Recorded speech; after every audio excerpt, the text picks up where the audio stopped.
Limpopo Premier Matale has bounced back as provincial chairperson, and President Ali Bongo's Gabonese Democratic Party has been assured of an absolute majority in the National Assembly. Ambosisi Wakhatebe with the latest news update.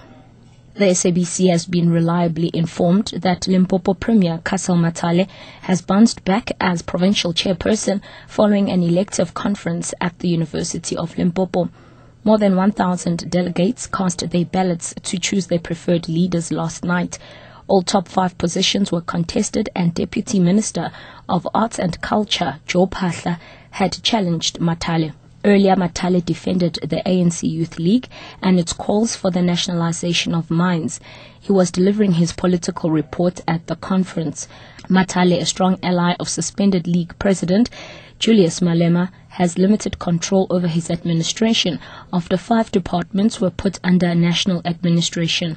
Matale says the laws that were used to take over control of provincial government departments must be discussed. We have accepted this move and committed ourselves to cooperate with the national government, and work has commenced in that regard. It must also be understood that as the organization, there are processes to discuss how we should deal with issues of governance going forward, around how we must deal with Section 100 and Section 139 as an organization.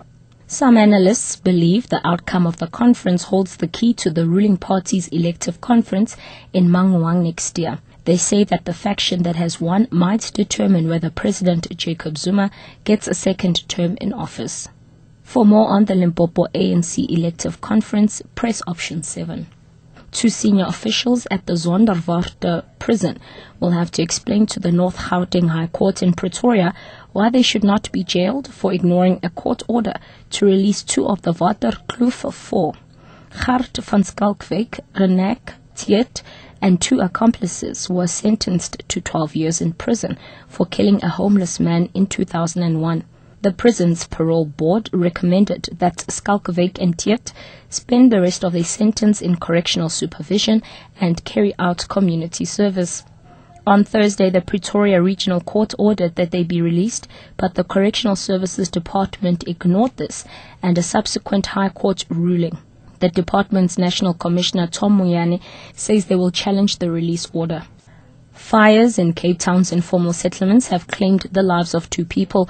Over 40 wood and iron structures were gutted in about 10 separate fires across the Cape Peninsula, which left just over 100 people destitute.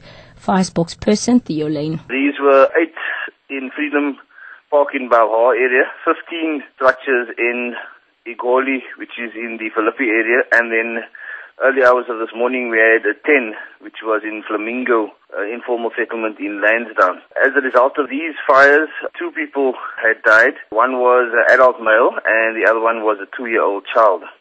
And lastly, President Ali Bongo's Gabonese Democratic Party has been assured of an absolute majority in the National Assembly after yesterday's general election. A source close to the Interior Ministry says the party has won at least 73 of the 120 seats in the Assembly, and its score is expected to be higher. Voters had trickled to the polls in Gabon in elections, expected to hand a resounding victory to the president's party. This in the face of a splintered opposition and a boycott by some opposition groups.